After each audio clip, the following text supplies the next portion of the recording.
c'est Nelvia-chan, je vous retrouve aujourd'hui pour une nouvelle vidéo de carterie et on commence tout de suite par la mise en couleur. Donc j'ai décidé de prendre ce tampon Tiley Inks que j'ai acheté durant l'année parce que j'avais craqué dessus l'année dernière et donc je voulais absolument l'avoir pour cette année et ne pas qu'il soit en rupture de stock comme ce fut le cas l'an passé.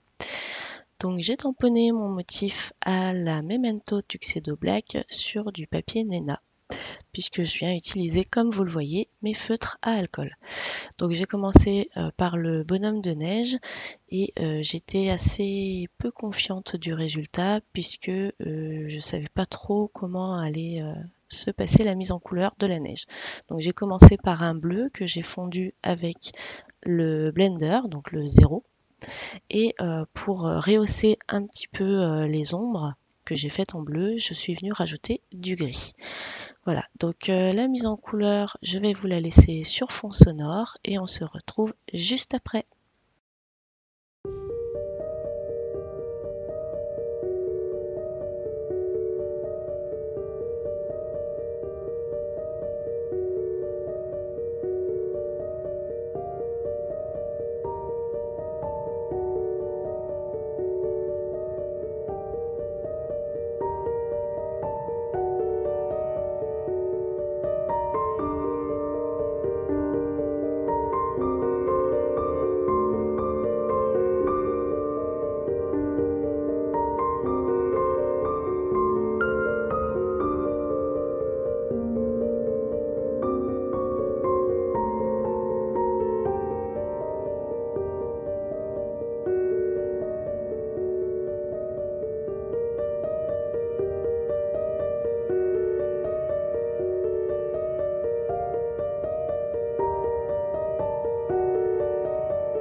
Voilà, la mise en couleur se termine. Je passe donc du Wick of Stella pour mettre des paillettes sur les vêtements et l'écharpe de ma petite fille et de mon bonhomme de neige. Donc, voici le résultat avec les paillettes qui se sont bien déversées cette fois. Et voici mon motif que j'ai fait découper par la silhouette. D'ailleurs, je m'en suis beaucoup vue, puisque mon tapis Pixscan a eu beaucoup de soucis. Donc voilà, pour la découpe qui s'est relativement bien passée à la fin, j'ai également prévu des découpes avec ma silhouette de bandes de papier avec une fausse couture. Vous savez comme on voit avec les die Blaufone en général. Donc là, je les ai fait à la silhouette parce que je n'ai pas ces die là. Et donc, j'ai fait un peu de fausse couture en découpe. Donc j'ai pris une base de cartes bleu clair et je viens récupérer du papier blanc. Ça doit être du Bristol. Et du coup, je prends les mesures de ma carte qui fait à peu près 11 de large par à peu près 14 de haut, une fois plié. Et je viens découper mon papier Bristol 1 cm de moins sur chaque longueur pour avoir un détour de 5 mm tout autour. Voilà, comme ceci. Je suis venue prendre cette planche de Simon Says Stamp et je viens récupérer le motif de neige, tout bêtement. Donc ce motif de neige, je vais le traiter à la Versamark. Je prends de l'encre sur mon tampon. J'essaye de me positionner comme je veux sur ma feuille de Bristol et je tamponne. Donc la Versamark, c'est une encre transparente, relativement grasse, qui permet de faire adhérer des poudres pour l'embossage à chaud. Donc je commence par faire une rangée de points de neige. Je mets ma poudre et je vais recommencer l'opération. Parce qu'en fait, comme transparent sur blanc, ça se voit pas des masses. Quand on veut faire avec un petit tampon une surface de fond, et du coup, il vaut mieux pouvoir pouvoir se repérer en fait sur son papier, d'où l'utilisation de la poudre. Donc je l'ai pas encore fait chauffer, je ferai tout chauffer à la fin. Mais voilà, étape par étape, ligne par ligne, je mets mon tampon à la Versamark et je mets ma poudre blanche. Donc là, c'est une poudre blanche de chez Aladdin. Ça fait des années, non, depuis que je l'ai, donc ça doit faire à peu près 2 ans, que je dis que je veux la changer parce qu'elle est trop épaisse, mais bon, j'arrive pas à m'y résoudre parce qu'en même temps, ça m'embête de tout gâcher. Et donc, qui dit poudre d'embossage, dit embossage à chaud, donc j'utilise le heat gun pour venir faire fondre la poudre. Et voici le résultat. Blanc sur blanc, ça se voit pas trop. Je vais venir utiliser ces 3 distress pour me créer un fond coloré bleu. Donc je commence par la plus claire, je vous marque les noms des distress, vous les voyez en haut à gauche de la vidéo. Comme ça, moi, ça m'évite de les prononcer vu que j'ai un anglais tout à fait catastrophique. Et en même temps, pour vous, ça vous permet de savoir laquelle j'ai utilisée et le rendu que ça donne sur le papier, couche par couche. Donc ici, je suis passée à une couleur plus intermédiaire. Et après, on va tout simplement passer à la couleur la plus foncée.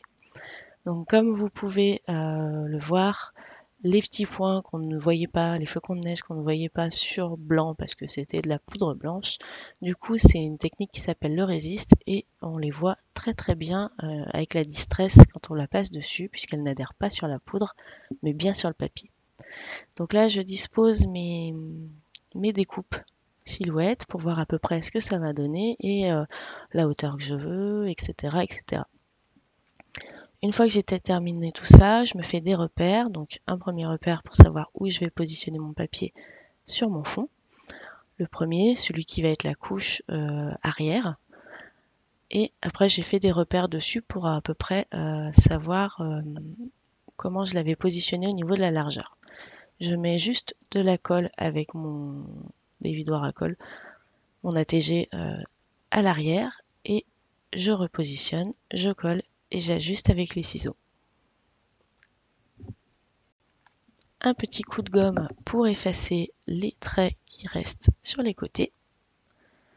Et je vais faire la même chose avec le deuxième papier qui celui-ci viendra en volume. Donc sur ce papier, avant de le positionner, je vais venir y tamponner mon texte. Petit joyeux Noël de la planche de tampon Simply Graphic. Donc il est vraiment tout petit mais il est vraiment trop mignon. Enfin l'écriture, j'adore cette écriture quoi. Enfin c'est ce mélange d'écriture du moins, je trouve ça très fin et très chic en fait. Voilà. Bon, je suis désolée pour la lumière, on voit rien du tout parce que là Comme d'hab, en même temps, vous me direz, la lumière sur le blanc, c'est ce qu'on appelle cramer les blancs, et malheureusement, j'ai pas encore la solution pour ça. Donc là, en fait, je suis en train de mettre des mousses 3D. Une fois que j'ai enlevé les opercules, je viens positionner mon morceau en volume sur le précédent. Donc de la même manière, j'ajuste les bords que j'avais déjà un peu découpés avant pour pouvoir centrer mon tampon. Voilà, je découpe l'excédent. Et j'ai mis également de la mousse 3D derrière mon motif tamponné. Et celle-ci de mousse 3D, elle est un peu plus fine. Donc vraiment pour jouer sur les différentes épaisseurs sur cette carte. Donc je positionne, j'essaye de centrer. Voilà. Et voici ma colorisation qui est mise sur mon devant de carte. Donc maintenant je vais passer à l'assemblage de mon devant de carte sur ma base. Donc avec de la colle tout simplement. Ou du double face, ou enfin ce que vous avez, tout bêtement. Et voilà, on centre et on colle. Donc je viens faire sur ma bordure de base de carte de la fausse couture avec un stylo gel blanc. Bon, malheureusement là vous voyez rien du tout, je pense qu'on voit mieux avec les photos à la fin. Et puis on va venir rajouter un petit élément, une petite étoile qui vient d'une planche de peel-off que j'avais acheté l'année dernière et j'avais envie pour agrémenter un petit peu mon message. Donc voilà, cette première carte de la série fin d'année est terminée. J'en ai pas mal d'autres qui sont filmées mais qui attendent le montage. Donc j'espère que cette première réalisation vous a plu. Je vous remercie de toujours être aussi fidèle sur mes vidéos. Je vous fais plein de gros bisous. Et si vous êtes intéressé par les futures cartes de Noël, n'hésitez pas à vous abonner à la chaîne et on se retrouve très bientôt pour des nouvelles créations. Bye bye!